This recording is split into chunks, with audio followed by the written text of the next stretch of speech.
Hello everyone, जैसे कि आप लोग मुझे जानते हैं, नमस्कार। मेरा नाम है फरहीन खान और मैं एमएससी नर्सिंग स्टूडेंट हूँ।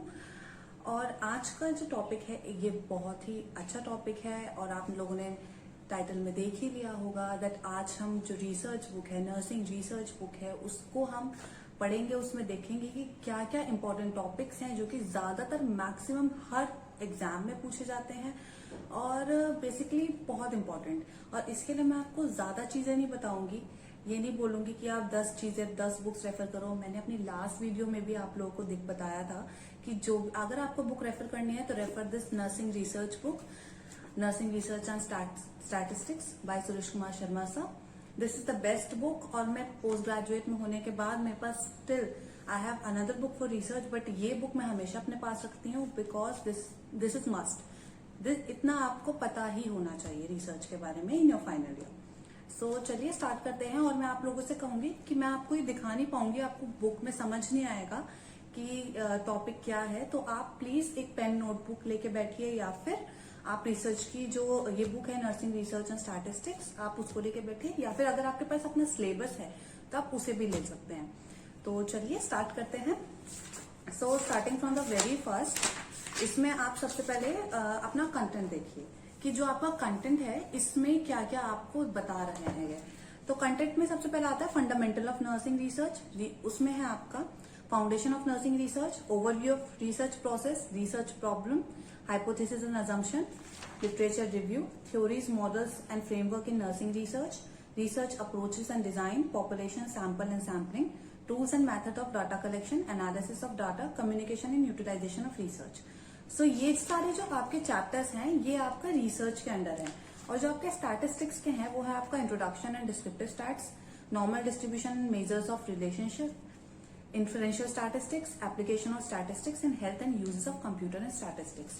तो ये आपके कुछ टॉपिक्स बेसिकली पूरा आपका बुक। तो अब हम वन बाय वन मैं आपको ईच टॉपिक में बताऊंगी, ईच चैप्टर में बताऊंगी कि क्या आपको कहाँ से पढ़े और क्या पढ़े इम्पोर्टेंट, कि इस चैप्टर में से आपको ये इम्पोर्टेंट पढ़ना ही पढ़ना है।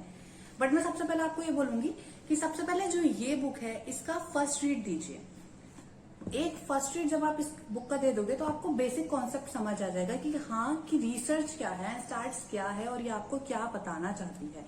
देन जब आप सेकेंड रीड अपना स्टार्ट करेंगे उस टाइम पे आप क्या कर सकते हैं कि अब आप एमसीक्यू पॉइंट ऑफ व्यू से पढ़िए कि क्या इंपॉर्टेंट है, उसको हाईलाइट कीजिए। सो चलिए स्टार्ट करते हैं by first topic that is foundation of nursing research. So foundation of nursing research में सो फर्स्ट चैप्टर में जो है हमारा सबसे पहले आप देखो कि पेज नंबर 5 उस पर है आपका अनस्ट्रक्चर्ड मेथड। सो इसमें आपका मेथड ऑफ एक्वायरिंग नॉलेज में आपका जो मेथड ऑफ एक्वायरिंग नॉलेज में अनस्ट्रक्चर्ड एंड स्ट्रक्चर्ड मेथड है, इनको बस आप एक बार रीड कर लो टेबल को, नथिंग एल्स, आपको कुछ नहीं करना। आगे जब जाओगे तो पेज नंबर 8 पर प्रॉब्लम सॉल्विंग प्रोसेस है, उस प्रोसेस को आप देख लें, दैट्स ऑल। हाँ, पेज नंबर 10 पे आपका जैसे कि ये हाईलाइट पॉइंट्स है लाइक रिसर्च, व्हाट जो रिसर्च वर्ड मीन, तो it is mean research here. तो आप ऐसे ऐसे वर्ड नोट कर दीजिए बिकॉज इट इज इम्पोर्टेंट। ऐसे ऐसे ही वर्ड्स आपके एमसीक्यूज के पॉइंट ऑफ व्यू से पूछे जाते हैं। उसके बाद आप एवरीथिंग स्किप करके आप डायरेक्टली आ जाइए पेज नंबर 22 पर। उस पर आपका टाइप्स ऑफ रिसर्च दे रखा है। तो ये जो बेसिक है टाइप्स ऑफ रिसर्च, ये बहुत इंपॉर्टेंट है, इसको आपको पढ़ना पड़ेगा। ये पूरा टॉपिक इंपॉर्टेंट है टाइप्स ऑफ नर्सिंग रिसर्च, तो ये आप पूरा टॉपिक पढ़ लीजिए। फिर इसके बाद जो आपका टॉपिक आता है last, that is the steps of evidence, process of evidence based practice, page number 32। इसमें आप पहले तो स्टेप्स देख लीजिए, उसके बाद नेक्स्ट पेज पे पीको फॉर्मेट दे रखा है। पीको फॉर्मेट क्या होता है और इसकी क्या इसका फॉर्मेट है, क्या इसके फुल फॉर्म हो, वो देख लीजिए, that is important. That's all in first chapter. So first chapter में यही सब चीजें इंपॉर्टेंट है। टाइप्स ऑफ नर्सिंग रिसर्च बहुत अच्छे से पढ़िएगा। फर्स्ट चैप्टर में सबसे बेसिक दे रखा है, बहुत अच्छा दे रखा है और आपको बहुत इजीली समझ आ जाएगा। देन नेक्स्ट आपका सेकंड चैप्टर है that is overview of research process. तो ओवरव्यू ऑफ रिसर्च प्रोसेस में जो आपके बेसिक रिसर्च टर्म्स हैं ये आपको पढ़नी है, सारी बहुत इंपॉर्टेंट है। सेकंड आपका फिर आपका प्रोसेस आएगा आपका क्वांटिटेटिव रिसर्च प्रोसेस और उसके बाद आएगा आपका क्वालिटेटिव रिसर्च प्रोसेस। तो जो क्वांटिटेटिव रिसर्च प्रोसेस है उसके अंडर पहले तो ये जो टेबल बनी है आपकी, दिस टेबल, ये टेबल अच्छे से पढ़ लीजिएगा। इसके स्टेप बाय स्टेप बहुत इंपॉर्टेंट है। इस स्टेप के बाद आपका नेक्स्ट पेज पर वही सेम पीको फॉर्मेट आता है, वो पढ़ लीजिए। स्टेप्स आप अच्छे से एक बार रीड भी कर सकते हैं। देन आपका नेक्स्ट आता है qualitative research overview. This is on page number 42 और इसमें आप पढ़ोगे बहुत इंपॉर्टेंट, सबसे पहले इसका भी आप डायग्राम जो सेम है वो डायग्राम पढ़ोगे। उसके बाद आपका 51 पेज नंबर पे इसके टाइप्स दे रखे हैं, like phenomenological design, ethnographical design, ground theory approach, case study, historical research and action research design. So ये आप एक बार अच्छे से पढ़ लो। इस छोटा सा पैरा है, बहुत इंपॉर्टेंट है और इससे आपको सब चीज समझ आ जाएगी। देन नेक्स्ट आप एथिक्स इन नर्सिंग रिसर्च में जो आपका 53 पेज नंबर पे जो थोड़ा सा आपका Indian council of medical research ICMR के बारे में थोड़ा सा दे रखा है, तो वो पढ़ लीजिए। Then what is the definition and code of ethics in nursing research पढ़ लीजिए। Code of ethics in nursing research बहुत इंपॉर्टेंट है, इस पे आपके प्रायोरिटी वाइज क्वेश्चन भी आ सकते हैं इन मेड सर्च टाइप। तो ये आपका इंपॉर्टेंट क्वेश्चन है। इसमें आपका जैसे कि principle of beneficence, principle of justice, principle of respect of human dignity and Fidelity, तो ये इंपॉर्टेंट है। इनका टर्म भी आप पूछ लेते हैं, दैट व्हाट डज बेनिफिसेंस का आपका मतलब क्या है, आपका जस्टिस का मतलब क्या है, या मालफिसेंस का आपका मतलब क्या है। तो ये डायरेक्ट क्वेश्चन भी आते हैं। फिर आप नेक्स्ट आ जाइए इंस्टीट्यूशनल एथिकल कमेटी। इसमें ज्यादा कुछ नहीं है ऐसा देखने का। हाँ, कॉम्पोजिशन ऑफ कमेटी। अब इंस्टीट्यूशनल एथिकल कमेटी की कॉम्पोजिशन क्या है आप वो देख लीजिएगा एक बार पेज नंबर 62 पर। देन अबाउट ICMR के बारे में नेक्स्ट पेज पे ही पढ़ सकते हैं आप थोड़ा बहुत। And then code of ethics of for nurses in India, very important topic, छोटा सा टॉपिक है बट इसको अच्छे से पढ़ लीजिएगा। So this is about chapter 2। सो मैं थोड़ा सा फास्ट पढ़ा रही हूँ बिकॉज ये इम्पोर्टेंट है और थोड़ा सा मैं आपको पूरा बुक का ओवरव्यू दे रही हूँ तो इसमें ज्यादा टाइम लग सकता है, तो इसलिए मैं आपको जल्दी जल्दी बता रही हूँ। मैं हर चीज को एक्सप्लेन नहीं कर रही हूँ, सिर्फ इसीलिए because I trust you guys कि आप अगर मैं आपको इतना इम्पोर्टेंट बता रही हूँ तो आप इतना मेहनत आप करेंगे कि अब ये बुक आप बहुत इजीली खत्म कर सकते हैं। सो उसके बाद हम किसी और बुक का भी रिव्यू कर सकते हैं। सो अब हम चलते हैं जल्द से चैप्टर 3 पे, that is research problem. So okay, so research problem बहुत इंपॉर्टेंट टॉपिक है, इसकी आप एक बार डेफिनेशन पढ़ सकते हो, एक बार रीड कर लीजिएगा। Then identification of research problem में source of research problem. Source of research problem में जो आपका ये चार्ट है डायग्राम ऑन पेज नंबर 74, बस एक बार इसे आप रीड कर लेना। इसके अंदर ऐसा कुछ पढ़ने की जरूरत नहीं है, अगर आपको समझ नहीं आ रहा है तो आप एक बार रीड कर सकते हैं। Then yes, criteria for selecting a good research problem on next page, that is page number 75। So इस पे आपका क्राइटेरिया दे रखा है, that is finer, FINER। Same full form आपको याद करनी है इसकी क्या होती है, बिकॉज पूछ लेते हैं कभी भी, आपके कहीं पे भी आ सकती हैं। फुल फॉर्म्स पर बेसिकली आप ध्यान रखें कि फुल फॉर्म्स और जो वर्ड है उसका क्या मतलब है, बिकॉज ये इनडायरेक्ट वे में या फिर आपके एग्जाम्स में बेसिकली जो आपके यूनिवर्सिटी एग्जाम्स या फिर आपके कॉलेज एग्जाम्स होते हैं उनमें भी आ सकते हैं।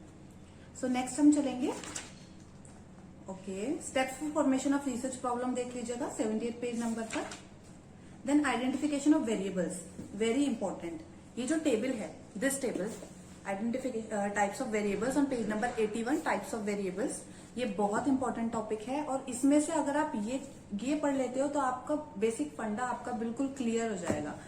तो ये सारे आप डिपेंडेंट, कॉन्फाउंडिंग, कॉन्टिन्यूस रिसर्च वेरिएबल्स जो सारे हैं, डेमोग्राफिक, ये सब आप पढ़ लीजिएगा।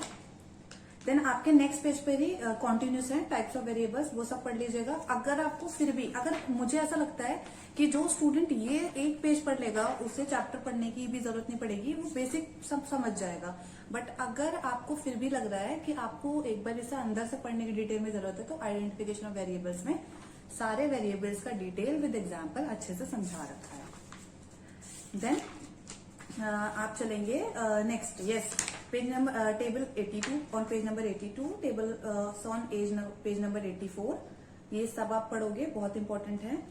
और क्वांटिटेटिव रिसर्च के एग्जाम क्या क्या टाइप्स हैं आपके और क्या क्या है वो सब इसमें दे रखा है, टेबल ही पढ़नी है। देन नेक्स्ट आपका है नेक्स्ट आपका है conceptual and operational definition of constipation करके आप सो ये जो टेबल दे रखी है आप इसे बॉक्स देखोगे 3.1 करके, ये एग्जाम्पल है। इस एग्जाम्पल से बहुत कंसेप्चुअल डेफिनेशन और ऑपरेशनल डेफिनेशन में क्या डिफरेंस है आपको ये पता चल जाएगा, बहुत इंपॉर्टेंट है, पेज नंबर 86 पर। देन उसके बाद आता है आपका page number 88, characteristics of research objectives, very important. इसमें स्मार्ट करके और फुल फॉर्म है स्मार्ट, तो वेरी इंपॉर्टेंट, हमेशा आता है ये क्वेश्चन, काफी बार पूछ भी लेते हैं। Then types of research objectives आप देख लीजिएगा बस एक बार। देन यस, जो आपका ये एक्शन वर्ब्स का यूज कैसे करते हैं ऑन पेज नंबर 91। अगर आपको नहीं बनाना आ रहा है क्वेश्चन तो प्रैक्टिकल एस्पेक्ट में आप इसका यूज कर सकते हो, बट इतना इस लेवल पे अभी यूज नहीं होगा आपका। सो this is all about chapter number 3 and yes I will, मैं आपको एक चीज बताऊं, इस बुक के पीछे भी हर चैप्टर के बाद आपके एमसीक्यूज दे रखे हैं। सो प्लीज जाने से पहले, एग्जाम से पहले आप ये सारे एमसीक्यू रिवाइज करके जाएं, बिकॉज ये बहुत इंपॉर्टेंट है, बहुत इंपॉर्टेंट है, कॉन्सेप्ट बिल्डिंग भी है। Okay, then chapter 4 is the hypothesis and assumption. Okay, so इसमें आप ये पढ़ोगे कैरेक्टरिस्टिक्स ऑफ गुड हाइपोथेसिस क्या होते हैं, page number 99। Then source of hypothesis, sources of hypothesis आने चाहिए आपको, क्या क्या सोर्सेज हैं हाइपोथेसिस के, प्राइमरी या फिर प्राइमरी आपका सोर्स क्या है, सेकेंडरी सोर्स क्या है, फिर रियल लाइफ एक्सपीरियंसेस है, जो भी इसमें दे रखा है ये पढ़ लीजिएगा। Then type of hypothesis, again very important, type of hypothesis on page number 101. This topic type of hypothesis on page number 101 आपको पूरा पढ़ना है। इसमें जितने भी टाइप्स हैं हाइपोथेसिस के सारे इंपॉर्टेंट हैं, आपको अच्छे से पढ़ने ही चाहिए। देन नेक्स्ट आपका आ जाता है assumption on page number 105। Assumption का छोटा सा डेफिनेशन देख लीजिए, कंपैरिजन ऑफ अजम्पशन और हाइपोथेसिस देख लीजिए। नेक्स्ट पेज पे 106 पे टेबल दे रखी है, वो पढ़ लीजिए, बेस्ट, बाकी आपको कुछ देखने की जरूरत नहीं है। Types of assumption and types of hypothesis दोनों इंपॉर्टेंट है। Then next is what is delimitation, बस इसमें इतना कुछ इंपॉर्टेंट नहीं है। हाँ, टाइप्स ऑफ डिलिमिटेशन देख लीजिएगा बस। So that's all about the chapter 4। Then chapter 5 is a literature review. Okay, literature review बहुत इंपॉर्टेंट है। इसमें आपका सबसे पहले टाइप्स क्या क्या होते हैं लिटरेचर रिव्यू के, वो पढ़ लीजिएगा। इसमें आपका पेज नंबर 119 पे Meta analysis and Meta synthesis दिया है, ये 3rd एंड 4th पॉइंट, ये इंपॉर्टेंट है बहुत ज्यादा, इसे पढ़ लीजिएगा। Then source of literature review, source पढ़ने हैं आपको, और जो जैसे ये जो आपकी साइट्स है जैसे कि सिन्हेल, तो जैसे कि CINAHL means cumulative index to nursing and allied health literature.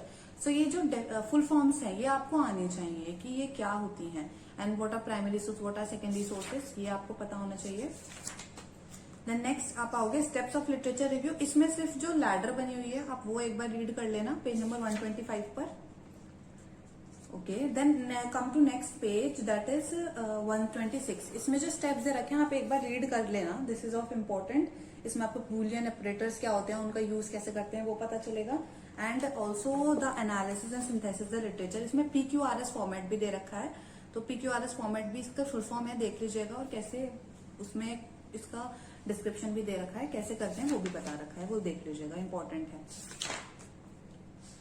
Okay, then next come to annotated bibliography on page number 133। So annotated bibliography कैसे लिखते हैं, कितने पेज वर्ड्स, क्या लेंथ है, ये पूरा टॉपिक इंपॉर्टेंट है। एनोटेटेड बिब्लियोग्राफी ये पढ़ लीजिएगा। So this is about our chapter 5। सो अभी तक हमने जैसे कि 5 चैप्टर्स की हम बात कर चुके हैं। आज के लिए, आज की वीडियो के लिए इतना ही हम पढ़ेंगे। अगर आप लोग चाहते हैं कि कुछ मैं इसमें और डिटेल वीडियो बनाऊं, बेसिकली मैंने आपको सिर्फ इम्पोर्टेंट टॉपिक्स की, आपका जो एग्जाम्स आ रहा है, MSc का एग्जाम आ रहा है, उसके लिए आप किस तरीके से क्या इंपॉर्टेंट टॉपिक्स आप पढ़ सकते हैं, और ये सिर्फ आपका not for MSc only, but ये बेसिकली यही इंपॉर्टेंट टॉपिक्स है जो रिसर्च की बुक में पढ़े जाते हैं। I am just helping you कि आप अपना टाइम वेस्ट ना करें, आप इसको रिफाइन करोगे जितने में, उतने में आपको टाइम लग जाएगा। तो मैं आपको ऑलरेडी रिफाइंड की आपको टॉपिक बता रही हूँ कि आप ये पढ़ो, आपको इसमें से पूछा जा सकता है, मोस्ट प्रोबेबल क्वेश्चन आपको अगर पूछा जाएगा तो ये टॉपिक बहुत हैं, इनमें से आपका आ सकता है।